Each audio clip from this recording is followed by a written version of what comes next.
Sobat Maestro, sesaat lagi kita akan bersama-sama mengikuti ibadah raya bersama Gereja Bethany Fresh Anointing. Selamat mendengarkan.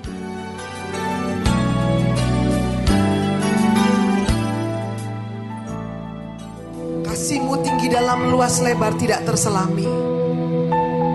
Terima kasih karena kami adalah orang-orang yang Kau kasihi. Maka kami mau katakan lebih dari semuanya, yang kami perlu adalah mengenal Engkau dan mengasihi Engkau lebih lagi.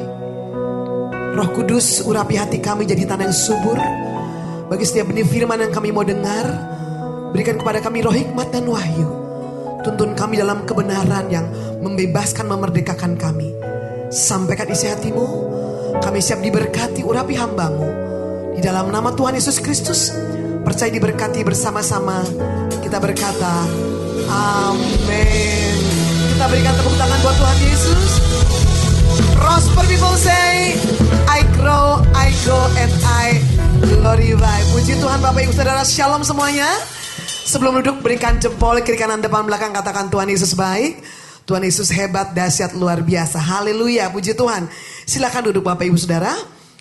Baik, kita langsung kepada firman Tuhan. Perenungan kita pada sore malam ini judulnya ada Reset Your Family with the Word of God. Reset kembali keluarga Anda dengan firman Allah. Karena firman Allah adalah kekuatan Allah yang sanggup mengubah hidup kita. Firman Allah adalah kekuatan Allah yang tidak pernah kembali ke mulut Allah dengan sia-sia. Firman Allah yang ada di mulut kita sebagai anak-anak Allah, sebagai imam dan raja, sanggup dan mampu mengubah segala situasi dan kondisi yang ada. Katakan amin. Bapak Ibu Saudara, kita tidak bisa menutup mata bahwa pandemi ini membawa dampak yang luar biasa kepada kehidupan kekristenan next. Kehidupan kerohanian, kehidupan orang-orang Kristen juga mengalami dampak daripada pandemi. 2 Timotius 3 ayat 1 sampai 2, keadaan manusia pada akhir zaman. Apa yang dikatakan Alkitab mengenai keadaan manusia pada akhir zaman? Bapak Ibu Saudara, tidak hormat kepada orang tua, memberontak kepada orang tua, tidak peduli agama, apalagi cinta diri sendiri. Cinta uang katanya gitu ya. Itu yang terjadi di akhir zaman. Nilai-nilai tradisi dalam keluarga luntur, Yesaya 33 ayat 23. Ayatnya berkata, tali-talimu telah kendor. Berapa banyak tali-tali ikatan antara suami istri telah menjadi kendor, antara keluarga, antara anak, orang tua dan anak telah menjadi kendor. Kenapa? Karena kondisi zaman ini. Berapa banyaknya orang tua yang kehilangan waktu dengan anak-anaknya. Berapa banyak anak-anak yang kehilangan hubungan dengan orang tuanya. Berapa banyak anak-anak tidak lagi tunduk dan hormat kepada orang tuanya. Berapa banyak keluarga Kristen yang masih berdoa setiap hari. Nilai-nilai ini luntur. Mulai terkikis oleh apa? Oleh kondisi zaman ini Bapak Ibu Saudara. Pertanyaannya adalah bagaimana sikap kita menghadapi kondisi ini? Ibu bapak kita gak bisa tinggal diam. Gereja Tuhan tidak bisa tinggal diam. Gereja Tuhan tidak bisa cuek. Gereja Tuhan tidak boleh hanya peduli. Kita gak boleh cuma ngomong hanya berkat, berkat, berkat, dan berkat. Tapi mari kita mau belajar malam hari ini. Buka hati Bapak Ibu Saudara. Karena Allah concern dengan keluarga Anda. Allah peduli dengan keluarga Anda. Allah cinta keluarga Anda. Anda dilahirkan dalam sebuah keluarga. Dan konsep kerajaan Allah itu adalah konsep keluarga. Maka malam hari ini pesan kuat buat kita adalah reset your family with the word of God. Anda dan saya memiliki kekuatan, kemampuan, kuasa, otoritas dari Allah untuk mengubah situasi kondisi apapun yang kau alami di dalam keluargamu.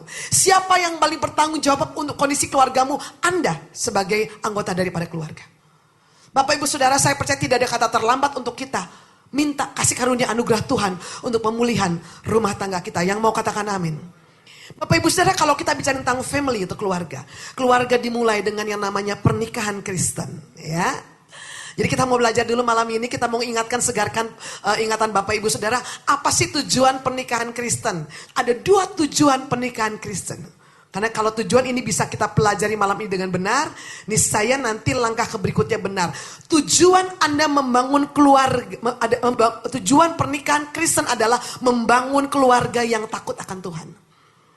Amin ya. Shalom. Bu, saya belum menikah. Lah kan nanti mau nikah.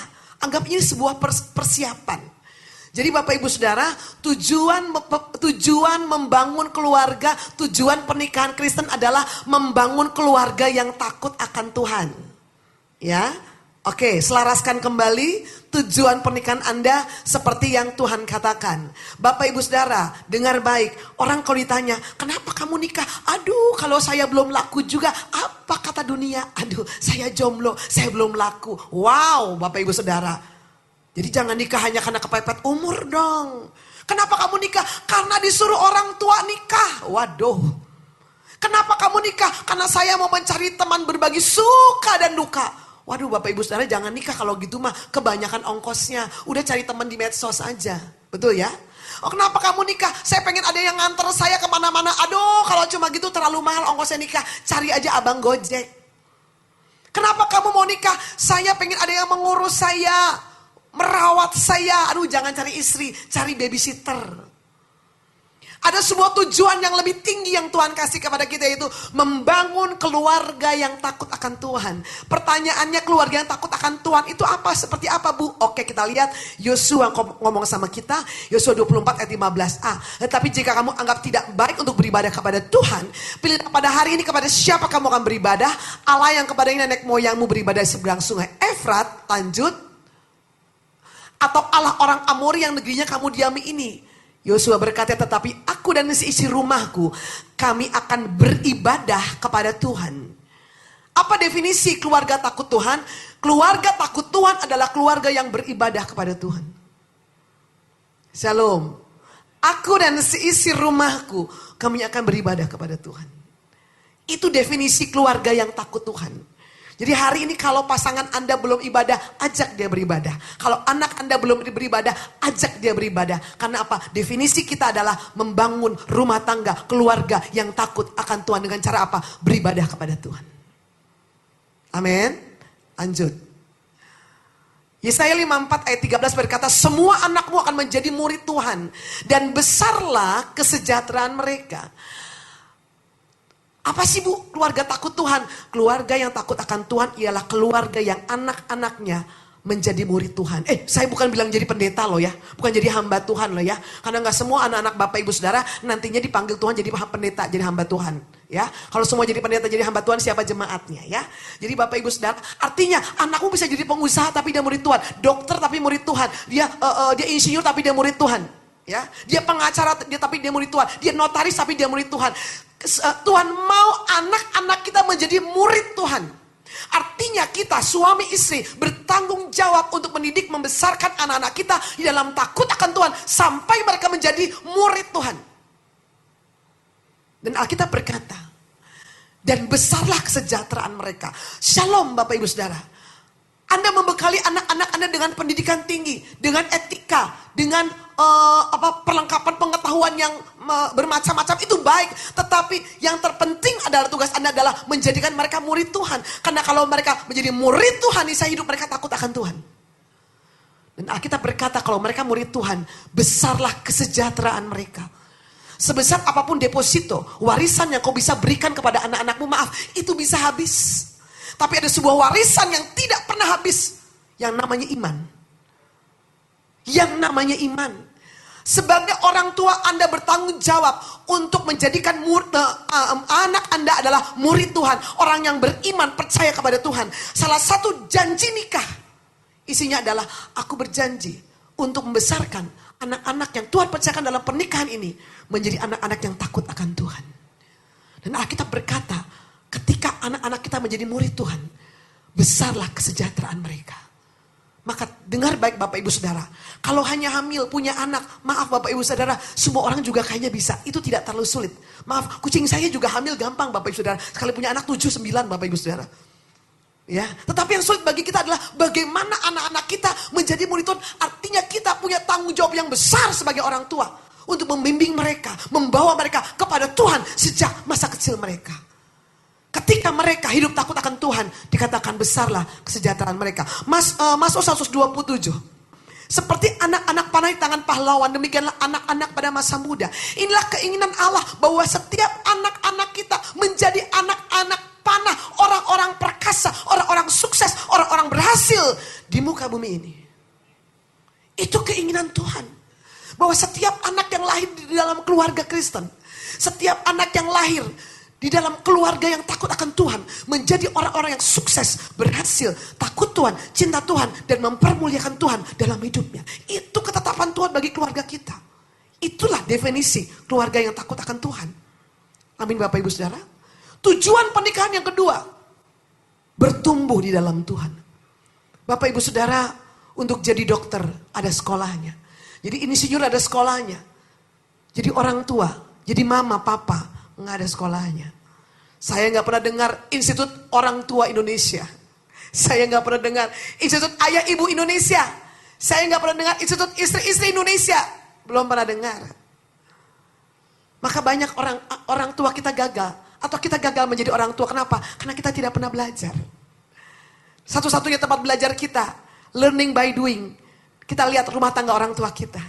Dan sayangnya banyak orang tua, banyak orang tua juga gagal membangun rumah tangganya. Kenapa? Karena mereka juga produk dari engkong dan emak, opung boru, opung doli, mbah kakung, mbah putri di atas sana. Orang tua kita juga adalah korban. Betul Bapak Ibu Saudara? Sama-sama nggak tahu, sama-sama nggak tahu, sama-sama nggak tahu. Dan akhirnya kita mewarisi begitu banyak kebiasaan-kebiasaan buruk dari orang tua kita. Kita membawa koper-koper berisi pengalaman baik dan buruk kehidupan kita. Kita memaksakannya kepada anak kita. Bapak Ibu Saudara, apa yang anak-anakmu lihat di dalam rumah tanggamu hari ini, itulah yang akan mereka terapkan di dalam hidup rumah tangga mereka kelak. Kita harus bertumbuh di dalam Tuhan. Kita lihat dulu ayatnya. Efesus 4:15, tetapi dengan teguh berpegang kepada kebenaran di dalam kasih, kita bertumbuh di dalam segala hal ke arah Dia, Kristus, yang adalah kepala. Dalam terjemahan yang lain katakan bertumbuh serupa seperti Kristus. Halo Bapak Ibu Saudara, suami istri, ayah dan ibu, Anda harus bertumbuh di dalam Tuhan. Bertumbuh rohaninya, imannya, kesetiaannya, kesabarannya, pemahamannya, pengertiannya, rasa sayangnya kepada pasangan. Harus dikembangkan, bertumbuh. Shalom, ketika Anda jadi suami istri, Anda didoakan, diberkati, jadi suami istri. Halo, tidak besok lalu kita berkata, maka berbahagialah engkau selama-lamanya. Itu mah dongeng H.C. Andersen. Kebahagiaan itu harus diupayakan oleh kedua belah pihak. Tidak bisa hanya ditekankan kepada satu pihak. Dua-duanya berkontribusi untuk kebahagiaan rumah tangga. Bertanggung jawab untuk membangun rumah tangga itu bahagia. Maka bagaimana rumah tangga itu bisa bahagia? Tolong kasih lihat segitiganya. Suami istri. Waktu suami cari Tuhan ke atas, istri cari Tuhan ke atas. Saya mau tanya, jarak antara mereka semakin dekat atau semakin jauh? Semakin dekat. Kalau suami itu cari Tuhan, istrinya cari Tuhan, niscaya hubungan mereka tambah intim, tambah dekat, tambah mesra, tambah harmonis, tambah baik. Kunci kita membangun rumah tangga yang takut akan Tuhan adalah bertumbuh di dalam Tuhan. Ayo bapak-bapak, ibu-ibu, shalom. Bertumbuh dalam segala hal, oh ya, shalom. Karena gini, setiap fase-fase kehidupan kita, anak kita masih baby, oke, kita beradaptasi dengan anak kita. Dia mulai balita, kita beradaptasi. Dia mulai lebih besar, kita adaptasi. Ada remaja, pemuda, dia dewasa, nanti dia menikah, punya anak, kita beradaptasi. Harus beradaptasi. Cara pandang kita sama dia gak boleh sama terus. Ternyata dia sudah waktunya menikah, kita pandang dia masih baby. Oh gak bisa, salah pasti. Pasti ada masalah di dalam rumah tangga tersebut.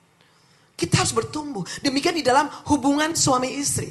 Ada sebuah kasus yang saya pelajari. Bahwa suami istri ini, ibu bapak ini, setelah anak-anak mereka besar, mereka gak mau tinggal serumah lagi. Yang satu ikut anak yang satu, yang satu ikut anak yang satu.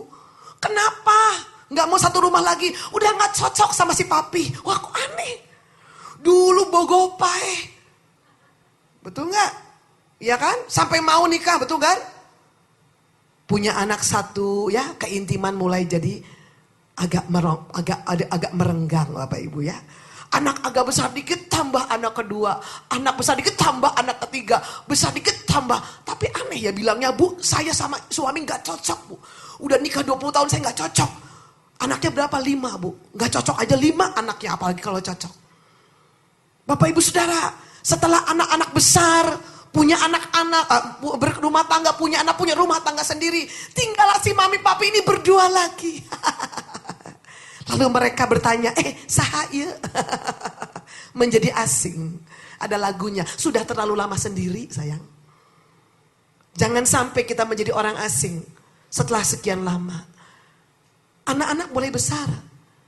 Anak-anak boleh bertumbuh. Anak-anak boleh meninggalkan rumah. Tetapi kembali nanti kita akan berdua kembali dengan pasangan kita. Maka kita harus terus membangun hubungan dengan pasangan ini. Kalau enggak apa? Anda bete nanti ketemu dia. Bahaya. Mau lari kemana? Ayo. Gak bisa lari. Ada pintu. Maka kembangkan. Rasa pemahaman, rasa pengertian, rasa penerimaan. Saya hampir 25 tahun menikah. Bukan saya tidak mengalami pasang surut di dalam pernikahan. Bukan tidak mengalami pergumulan dalam pernikahan. Bertambah hari kadang-kadang jujur Bapak Ibu saya lihat Pak Agung mungkin melihat saya semakin banyak kekurangannya. Saya melihat Bapak semakin banyak kekurangannya. Saya lihat Tuhan kok suamiku aku lihat lebih tambah banyak kekurangannya Tuhan ya. Tetapi saya di titik seperti itu. Saya selalu ingat bahwa saya sudah memilih dia 25 tahun yang lalu. Betul Ibu Bapak ya? Dan yang kedua, berbeda pendapat itu suatu hal yang wajar di dalam rumah tangga. Kan kita dua menjadi satu. Menikah bukan untuk menjadi sama, tapi menjadi satu. Satu mah pasti beda. Yang satu seneng ngomong, yang satu pendiam, ya kan? Yang satu orangnya lambat, yang satu gesit. Itu hal yang wajar. Kalau di rumah dua-duanya cerewet, rumahnya pasti berisik. Kalau di rumah dua-duanya pendiam, aduh rumahnya sepi seperti kuburan, betul nggak? Tuhan itu kalau memasangkan kita itu dengan orang yang berbeda dengan kita apa? Untuk saling melengkapi Bapak Ibu Saudara. Kadang-kadang anak-anak saya protes, mami, bapak kok gitu sih, bapak kok gitu sih. Anak-anakku saya bilang, kamu boleh beda pendapat sama papa, tetapi kamu harus menghormati. Berbeda itu hal biasa, tapi menghormati itu suatu keharusan. Maka Bapak Ibu Saudara, ayo bertumbuhlah di dalam Tuhan. Di dalam segala hal. Bapak Ibu Saudara, lanjut. Orang Kristen itu prinsip. Kalau namanya sukses, lanjut. Harus sukses itu dari keluarga dan dalam keluarga. Kita gak bisa bilang kita sukses kalau kita gak dari keluarga dan dalam keluarga. Karena kesuksesan itu paling indah dinikmatinya di mana? Dalam keluarga. Maka kendaraan kita untuk mencapai kesuksesan tujuan pernikahan itu apa? Gereja. Pak, Bu, setelah orang menikah bisa aja sih dia, pergi aja gue terserah gue. Anda tuh butuh teman, butuh komunitas, Anda butuh role model, Anda butuh nasihat firman, Anda butuh saran untuk bertumbuh. Di mana sarananya? Gereja, fresh cell. Makanya ayo bergabung di gereja, gabung di fresh cell supaya Anda bertumbuh. Anda punya teman rohani, kakak rohani, adik rohani, bapak ibu rohani. Anda punya komunitas yang menasihati, yang menjaga, mendoakan Anda, mensupport Anda. Waktu Anda susah, Anda tahu cari nasihat kemana. Maaf, rumah tangga itu banyak hancur. Kenapa? Karena Anda ketemu orang yang menasihati yang salah. Tapi kalau Anda ketemu orang yang menasihati dengan benar, saya yakin sesulit apapun pergumulan dalam rumah tangga itu, pasti Tuhan menolong kita. Tuhan bisa pakai teman-teman kita, keluarga kita di dalam Tuhan untuk apa? Menasihati kita dan membawa kita ke dalam jalan Tuhan. Kita tidak bisa bertumbuh, kita tidak bisa mencapai keluarga bahagia sendirian. Orang Kristen tidak dirancang untuk lone ranger. Kita dirancang tertanam di dalam sebuah komunitas yang namanya gereja. Keluarga kita yang ada di gereja. Lanjut Bapak Ibu Saudara. Nah, kita sudah bicara hubungan suami istri, maka bagaimana sikap saya sebagai orang tua, Bu? Oke, kita belajar ya malam ini ya. Bapak Ibu Saudara, saya percaya tidak ada kata terlambat ya. Kolose 2 ayat 6, kamu telah menerima Kristus Yesus Tuhan kita, karena itu hendaklah hidupmu tetap di dalam Yesus, tetap di dalam Dia. Lanjut ayat 7-nya. Hendaklah kamu berakar di dalam Dia dan dibangun di atas Dia. Hendaklah kamu bertambah teguh di dalam iman yang telah diajarkan kepadamu, dan hendaklah hatimu melimpah dengan syukur. Pak, Bu, bagaimana sikap kita sebagai orang tua? Satu, Bapak Ibu Saudara tolong, sebagai orang tua, Anda harus hidup di dalam Kristus, berakar dalam Kristus, bertumbuh secara rohani. Ayo bertumbuh, grow in Christ. Tambah hari tambah kenal Tuhan, cinta Tuhan, tambah sungguh-sungguh sama Tuhan. Iman Anda rohani Anda terjaga. Kenapa? Kalau Anda bisa menjaga kehidupan rohani Anda benar, Anda bisa membawa keluarga Anda, anak-anak Anda kepada Tuhan. Anda bisa jadi teladan buat anak-anak Anda. Bapak Ibu Saudara, untuk menyikapi perubahan-perubahan anak-anak, menyikapi perubahan di dalam keluarga, menyikapi perubahan dunia ini, maaf, butuh orang Kristen dewasa yang fleksibel, bisa berubah, bisa memahami, bisa dewasa, bisa cukup mengerti kondisi yang ada. Kalau Anda nggak bertumbuh dalam Tuhan, bagaimana Anda bisa handle semua masalah-masalah dalam rumah tangga? Anak-anak kita butuh pertolongan kita loh. Ingat loh, kita sudah pernah jadi anak. Bapak Ibu semua sudah pernah jadi anak kan? Ini mantan anak-anak semua kan? Anak kita belum pernah jadi orang tua loh. Mereka nggak punya pengalaman. Kita yang sudah pengalaman. Nah, bagaimana kita bisa menolong mereka? Kalau Anda cukup rohani untuk bisa menopang, mendukung mereka. Please. Tidak ada yang salah bagi Bapak Ibu saudara untuk semakin membangun kehidupan rohani Anda. Bertumbuh dewasa di dalam Tuhan. Sehingga Anda bisa mendampingi anak Anda di dalam setiap fase-fase kehidupannya. Next, 1 Timotius 4:12 berkata, jangan seorang pun menganggap engkau rendah karena engkau muda. Jadilah teladan bagi orang-orang percaya dalam perkataanmu, dalam tingkah lakumu dan kasihmu dan dalam kesetiaanmu dan kesucianmu. Ibu bapak saudara, orang tua yang rohani, orang tua yang takut akan Tuhan, itu bisa menjadi teladan bagi anak-anaknya. Pak, Bu, nomor 1 Anda perlu semakin mengenal Tuhan. Yang kedua, Pak, Bu, jadi teladan buat anak. Aduh, Ibu, aku mah gak bisa dijadiin teladan, aku bukan orang tua yang baik. Puji Tuhan, kabar baiknya, anak Anda tidak butuh orang tua yang sempurna. Anak Anda tidak butuh orang tua yang sempurna. Anak butuh orang tua yang hadir. Shalom. Anakmu ulang tahun, kau hadir. Anakmu lagi perpisahan atau nyanyi di gereja, dia nyanyi di depan, engkau hadir. Ya, oh, haleluya. Lulus SMA, kau hadir. Kasih kongret ya. Selamat ya. Selamat ya, udah lulus ya. Mungkin dirayakannya cuma simple, sederhana. Tapi coba ciptakan momen-momen kreatif. Saya terharu loh dengan Bapak Gubernur kita, Pak Ridwan Kamil. Kejadian yang sangat menyakitkan dialami oleh keluarga ini. Tetapi ada banyak pembelajaran dan contoh yang saya dapat. Dia sampaikan begini, kita masih punya waktu sama anak-anak kita, coba berikan waktu buat mereka. Ciptakan suasana momen yang berkesan buat mereka. Anak beliau lulus SMA ya. Gimana merayakannya? Simple, diajak naik Vespa keliling Bandung, Bapak Ibu. Makan es krim bareng, jalan-jalan. Betul kan, bikin TikTok selesai kan? Modalnya gak mahal, Bapak Ibu. Aduh Bu, mahal makan di restoran. Gampang. Bungkus nasi dirantang pakai makanan. Bawa tikar pergi ke Kota Baru Parahyangan. Gelar tikar di atas rumput. Jadi bawa tram, udah beres Bapak Ibu Saudara. Ya. Untuk merayakan itu nggak perlu mewah. Bawa anakmu ke kebun binatang, taman lalu lintas, makan bareng. Maka orang Bandung itu hebat loh Bapak Ibu Saudara. Saya baca koran pada waktu Lebaran kemarin, pedagang-pedagang di daerah wisata-wisata di Kota Bandung agak kecewa. Kenapa? Dagangan makanan mereka kurang laku. Kenapa? Orang Bandung namanya jalan-jalan pasti bawa rantangan, bawa bot tram, dan bawa tikar, cari tempat rumput menggelar, buka rantang. Wah, gak laku di dagangan deh. Cuma mindahin makan siang ke tempat lain. Ya gak apa-apa, gak ada yang marahin toh. Rayakan kehidupan bersama anak-anak Anda. Dengan hal-hal yang simpel. Orang tua seperti apa yang dibutuhkan anak? Kita lanjut. Yang mau, yang tadi, memberikan apresiasi buat anak. Pak, Bu, biasakan ya, kasih apresiasi buat anak. Aduh hebat, bagus. Mungkin gambarnya gak jelas, ini orang apa kucing gitu ya. Matanya di mana, kepalanya. Enggak apa-apa, dia gambar jelek, bilang aja bagus Bapak Ibu Saudara. Saya ingat anak saya revival waktu kecil. Dinding rumah kami tuh kotor, dia coret-coret. Saya gak marahin, biarin aja lah. Dinding itu kalau kotor bisa dicat lagi. Tapi kesempatan dia mengeksplorasi diri tidak kembali 2 kali. Biarin aja lah saya bilang. Beri apresiasi. Beri apresiasi bukan karena pencapaiannya, tapi karena usahanya. Kalau usahanya belum maksimal, gak apa-apa. Wow, luar biasa, udah berhasil. Bapak Ibu Saudara, beri apresiasi kepada anak Anda. Terima anakmu apa adanya. Terima dia bukan karena prestasinya.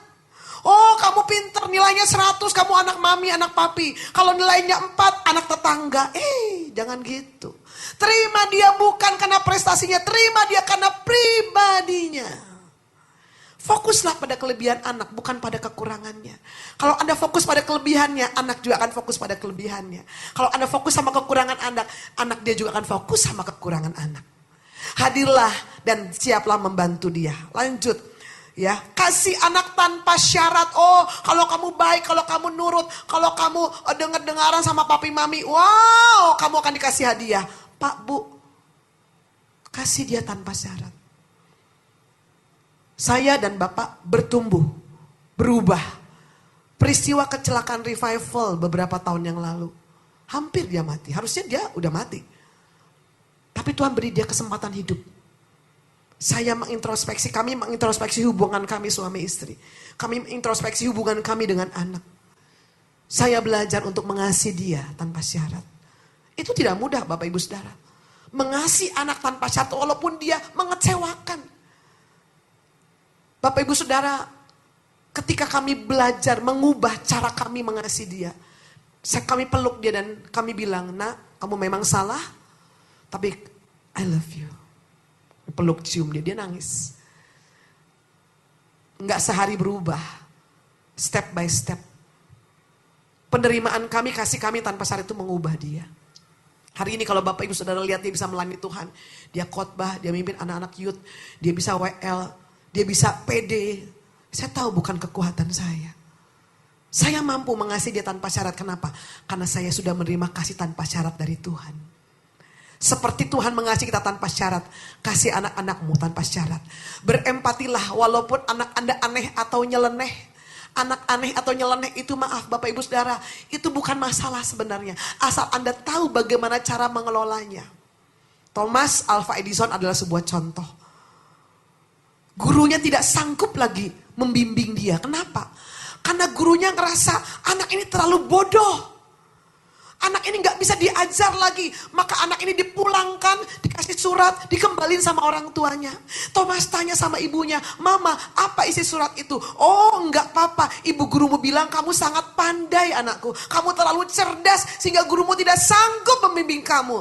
Mulai besok kamu akan sekolah dengan Mama. Dia sekolah di bawah bimbingan ibunya. Kita tahu berapa banyak penemuan yang dibuat oleh Thomas Alva Edison? Sangat banyak. Sampai hari ini. Anak yang pinter, yang cerdas biasanya agak ada nyeleneh-nyelenehnya. Anggap aja sebagai sebuah, ya variasi lah Bapak Ibu. Kalau anaknya baik-baik semua kayaknya gak ada variasi ya. Anak cerdas itu biasanya ada nyelenehnya. Biarkan. Justru dia membutuhkan tangan yang terampil untuk bisa memberikan ruang dan tempat untuk dia berkembang menjadi pribadi yang luar biasa. Anak butuh orang tua yang jujur. Kalau salah, ya minta maaf lah sama anak. Jangan takut untuk minta maaf. Minta maaf itu bukan tanda kelemahan, tidak. Anak suka. Anak bisa menerima kok kalau Anda salah. Bapak Ibu Saudara, jangan gengsi untuk minta maaf sama anak. Dalam berbagai kesempatan, saya juga belajar minta maaf sama anak saya. Saya belajar ngobrol sama Harvest dan saya menemukan banyak sekali kondisi-kondisi dulu dia pantas jauh dulu waktu di BPK suka gigit gurunya. Pukul temennya, oh my God. Kenapa deh? Dia cerita apa yang dia alami. Saya bilang, sorry ya dulu mami mungkin kurang ngerti kamu. Dan akhirnya membuat hubungan kami begitu baik Bapak Ibu Saudara. Jujur, anak butuh orang tua yang konsisten. Konsisten mendidik. Konsisten ngajar berdoa, ya berdoa. Jangan papanya ngajar berdoa, mamanya udah gak usah berdoa. Jangan mamanya, ayo kita ke gereja. Papanya udah gak usah tidur aja. Itu namanya gak konsisten. Suami istri harus kompak, harus konsisten. Yang keempat, anak butuh orang tua yang dapat diandalkan. Dan Bapak Ibu Saudara, ini sebuah poin bahwa pola pengasuhan secara alkitabiah mensyaratkan ayah dan ibu harus mengambil peran di dalam pendidikan anak. Pendidikan anak, pembimbingan anak tidak boleh hanya diserahkan kepada ayah atau ibu. Kadang-kadang bapak-bapak, sorry ya bapak-bapak ya, udah mama aja. Yang negur mama aja, yang marahin mama aja, yang ngomong mama aja. Pi berdoa, mama aja. Halo bapak-bapak di mana engkau berada? Peranmu diperlukan. Anak itu butuh figur bapak, butuh figur ibu. Dia gak akan bertumbuh sempurna jiwanya kalau gak ketemu figur bapak dan figur ibu. Dari bapak dia belajar visi, disiplin, dari bapak dia belajar keputusan, dari bapak dia belajar memimpin, dari ibu dia belajar bagaimana ketekunan, dia belajar tentang kasih sayang. Perlu keseimbangan dua-duanya mengambil peran Bapak Ibu Saudara. Tanggung jawab kita suami istri untuk mengambil peran di dalam pendidikan anak-anak kita. Maka lanjut, contohnya ibu bapak beri contoh dalam melakukan pekerjaan domestik di rumah. Apa sih bu pekerjaan domestik? Nyapu, ngepel, beresin tempat tidur, ya, cuci piring, setrika, apalagi bersih-bersih rumah. Ajarin anak. Pendidikan pertama itu harus dimulai dari rumah loh Bapak Ibu. Jangan dikit-dikit mbak. Anak saya ajar, ayo Harvest cuci piring. Ayo Harvest kamu beresin tempat tidur. Saya ajak, saya libatkan. Mami lagi masak, ayo come on. Temenin mami masak, kamu bagian tumis-tumis. Ayo, mami masukin. Ayo. Oh dia seneng. Begitu udah mulai itu dia langsung posting. Padahal yang masak saya, dia yang posting. Bapak Ibu ya. Dia seneng banget. Mami bikin bolu, come on bikin kue. Kamu pegang mixernya. Shh, dia pegang. Terus. Pegel mie, terus. Gak apa-apa. 10 menit, 17 menit ya. Dia tahu, sampai dia hafal bikin kue, bikin kue itu begini. Sampai dia pintar bikin nasi goreng Bapak Ibu. Hari ini anak saya pintar bikin nasi goreng loh. Kalau malam udah selesai, di jam 6 malam kita makan terakhir, jam 10 habis MK itu, dia kalau masih lapar dia turun. Saya tahu dia masih masa pertumbuhan jadi boleh makan. Dia buka lemari, dia buka rice cooker. Cari apa First? Masih lapar. Enggak lama tuh dari bawah tercium bau wangi-wangian. Bikin apa nih? Nasi goreng. Wis. Kasih apa? Kasih semua yang ada di dapur. Kasih ada ayam, kasih udang, kasih telur, kasih kecap ikan, kasih saus tiram. Wah campur aja jadi satu. Enak nggak? Nggak tahu. Dia taruh di piring gede. Bapak mau makan? Bapaknya coba. Enak? Enak. Kakaknya ditawarin biasanya nggak ada yang mau. Maka satu piring nasi goreng besar itu habis sendiri. Dia bikin sendiri, masak sendiri, habisin sendiri. Kenapa? Hanya dia yang yakin masakan itu enak. Ya udah. Biarin aja. Bu, berantakan, biarin. Anak-anak perlu belajar. Walaupun berantakan biarin.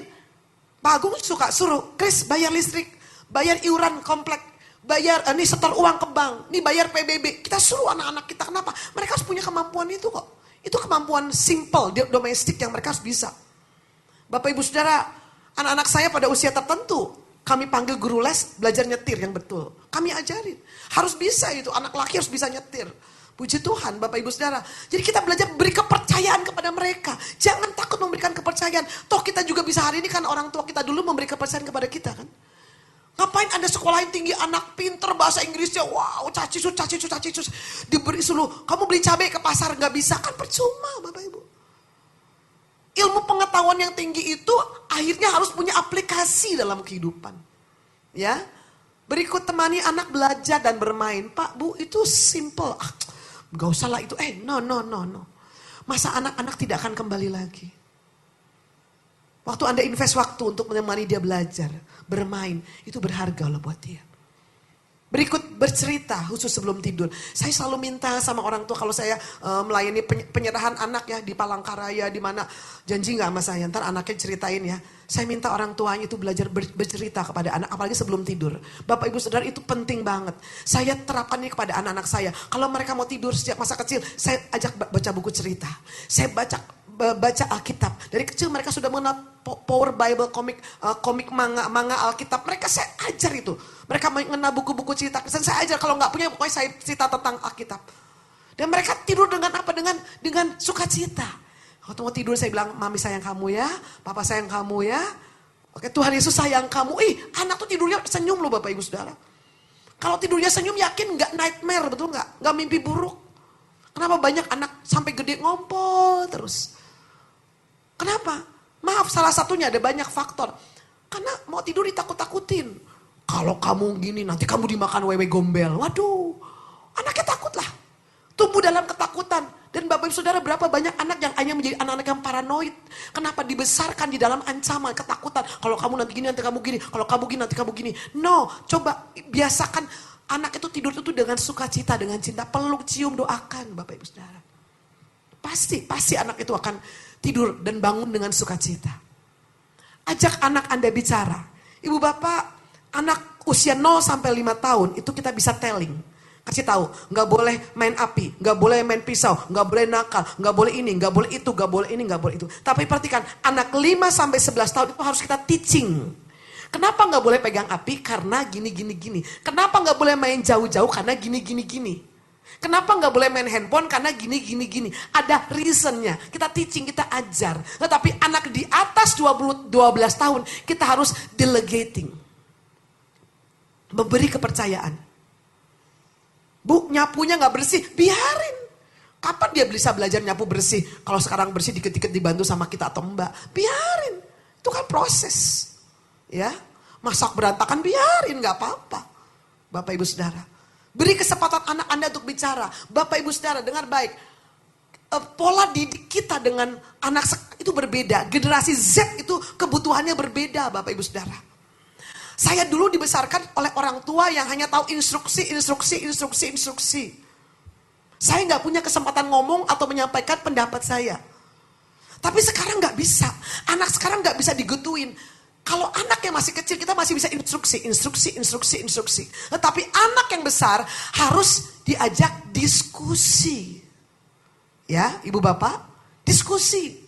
Lebaran kemarin, Pak Agung bilang gini, anak-anak lebaran nih kita mau kemana? Ke Pemalang aja. Anaknya nggak jawab, langsung manyun semua, 3-3. Kenapa? Ngomong sama saya, nggak rame ke Pemalang, nggak ada apa-apa di Pemalang. Sepi-sepi Pemalang mah nggak ada apa-apa. Lalu ibu jadi jubir, mama jadi jubir, mami jadi jubir. Pak, anaknya nggak mau tuh ke Pemalang. Oh nggak mau ya, ayo coba-coba sini kumpul-kumpul. Kalian pengen kemana?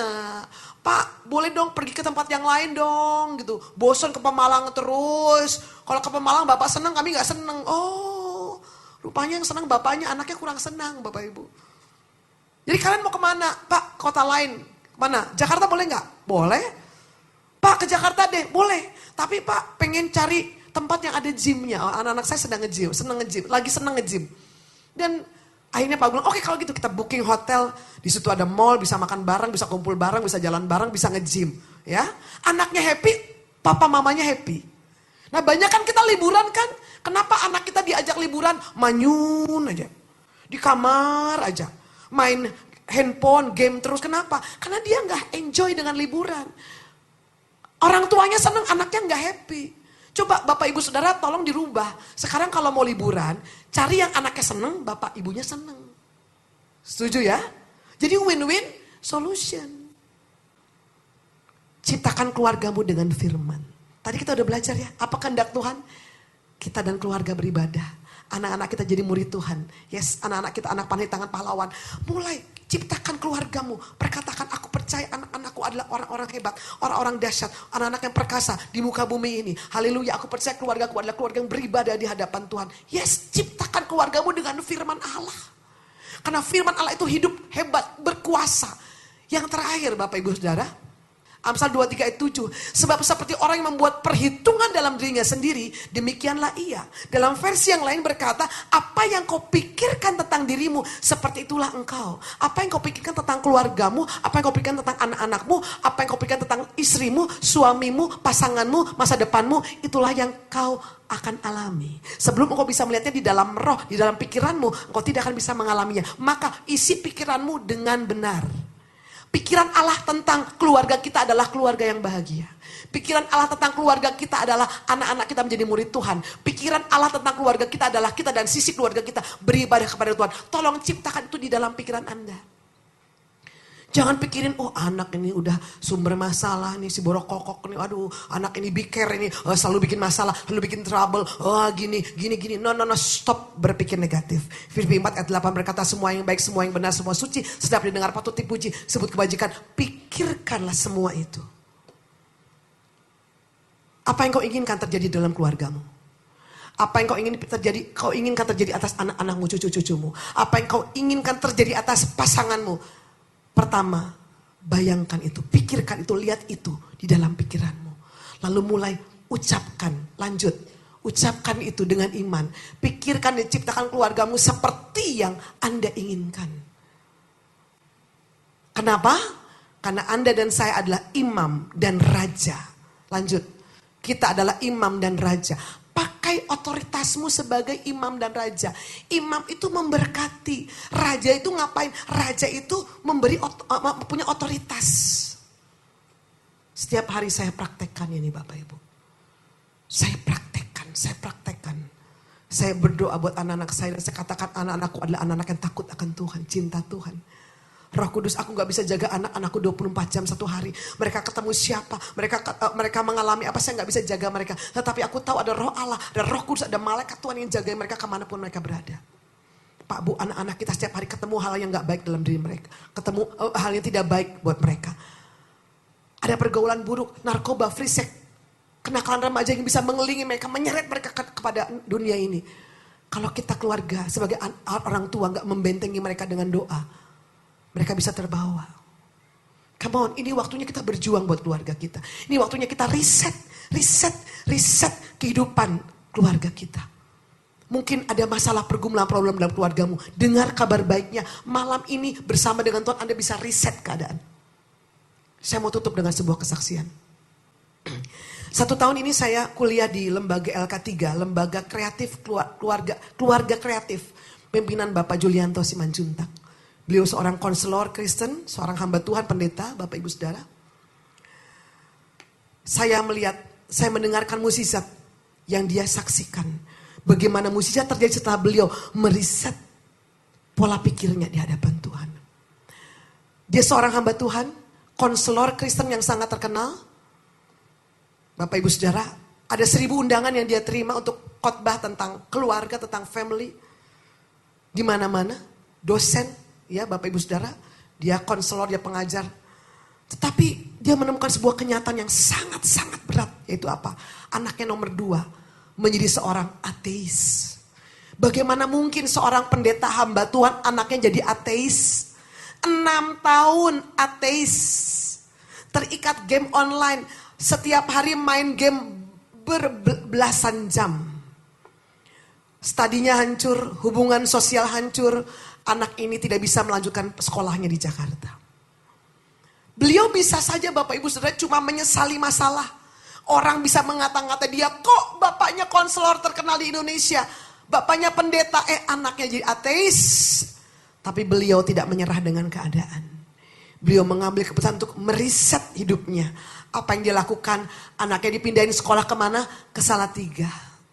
Pekerjaan beliau yang di Jakarta kantornya dia tinggal, dia kerjanya online. Dia dampingi anaknya di mana? Di Salatiga. Dia temani anaknya. Dia katakan, aku mau menebus waktu yang hilang. Bapak Ibu Saudara, anaknya sekalipun anak pendeta tidak mau percaya Tuhan. Karena dia bilang, Bapak bisa mengkonseling ribuan orang, tapi Bapak lupa mengkonseling anaknya sendiri. Anak ini sudah dibawa kepada puluhan psikolog dan beberapa psikiater, tidak ada perubahan. Kapan perubahan itu terjadi?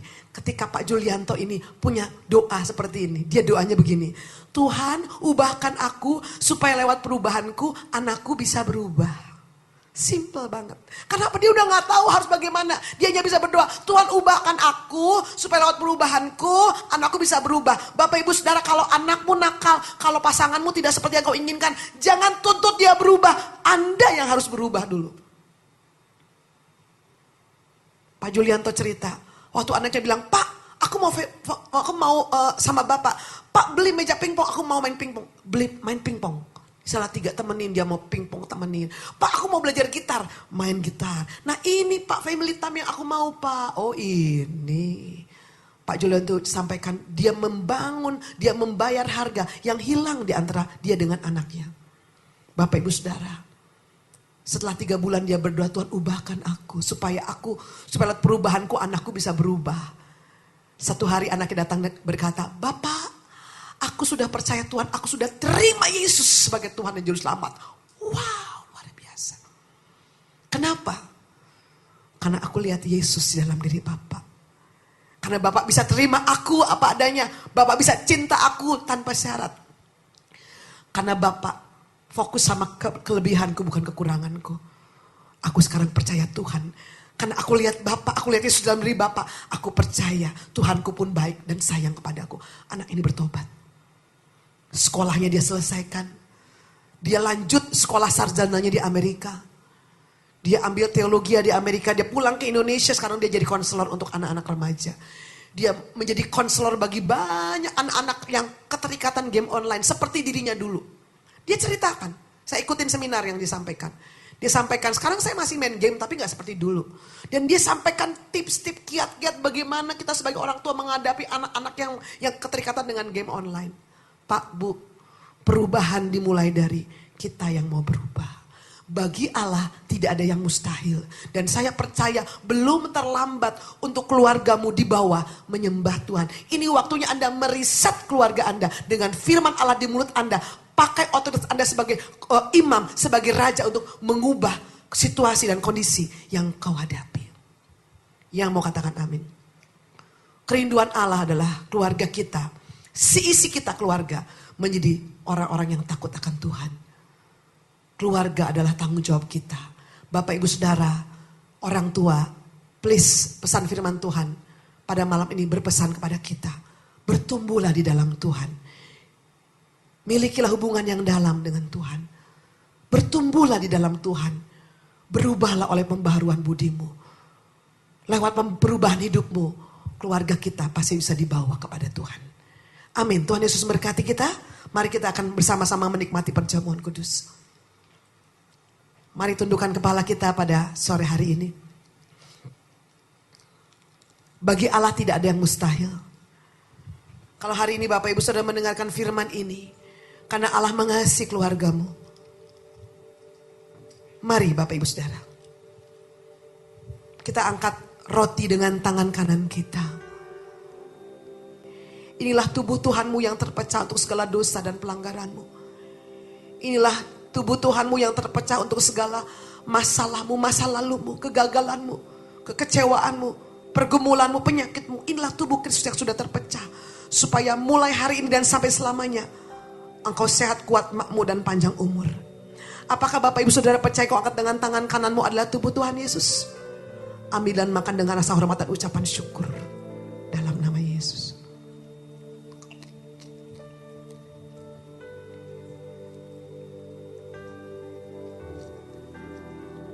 Mari kita angkat cawan yang bersih darah Tuhan Yesus. Inilah darah anak domba Allah, darah perjanjian, darah Tuhan Yesus sendiri. Yang sudah dicurahkannya di atas kayu salib Golgota karena cintanya kepada Anda dan saya. Darah ini memeteraikan semua janji Bapa. Supaya Anda percaya bahwa semua janji Bapa itu ya dan amin. Pasti digenapi dalam hidup Anda. Apakah Anda percaya ini adalah darah Yesus? Ambil dan makan dengan ucapan syukur dan rasa hormat dalam nama Yesus.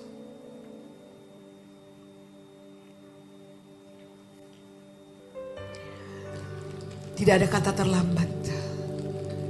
Kalau hari ini ada yang kau hadapi di dalam keluargamu, ini waktunya sama-sama mari kita riset keluarga kita.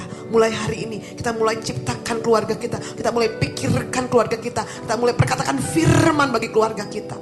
Kita mau sepakat dengan Tuhan. Karena rencana Tuhan buat keluarga kita adalah keluarga yang beribadah kepada Tuhan. Terima kasih Bapak, aku berdoa menyerahkan seluruh jemaatmu ke dalam firman kasih karunia. Yang sanggup mengubah hidup mereka dan mengaruniakan bagian yang telah Engkau tetapkan bagi mereka.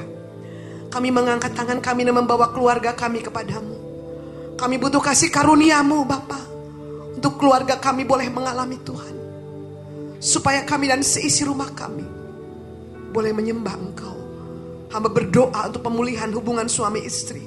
Hamba berdoa untuk pemulihan hubungan orang tua dan anak. Hamba berdoa untuk pemulihan hubungan kakak dan adik, saudara di dalam keluarga. Aku berdoa untuk pemulihan hubungan mertua dan menantu. Aku berdoa di dalam nama Yesus. Mulai hari ini terjadi dalam nama Yesus. Dalam nama Yesus. Dalam nama Tuhan Yesus. Terima kasih Bapa. Firman-Mu dimeteraikan dengan perjamuan Tuhan. Dan sebagai tanda syukur kami malam ini, kami mau menyembah Engkau dengan harta kami. Kami bawa yang terbaik dengan sukacita dan ucapan syukur di hadapan-Mu. Persembahan persepuluhan, persembahan syukur kami. Dan sebelum kami pulang meninggalkan tempat ini, mari Bapak Ibu kita angkat tangan kita. Kita akan menutup ibadah kita malam ini dengan doa berkat. Yang dicintai Tuhan, terimalah berkat dan kasih karunia dari Allah Bapa di surga. Cinta kasih dari Tuhan Yesus Kristus dan persekutuan yang maha dengan Roh Kudus menyertai kita sekalian dari hari ini sampai selama-lamanya. Percaya sudah diberkati, berkata amin. Sobat Maestro, Anda baru saja mendengarkan ibadah raya bersama Gereja Bethany Fresh Anointing. Terima kasih atas kebersamaan Anda. Selamat hari Minggu dan Tuhan Yesus memberkati.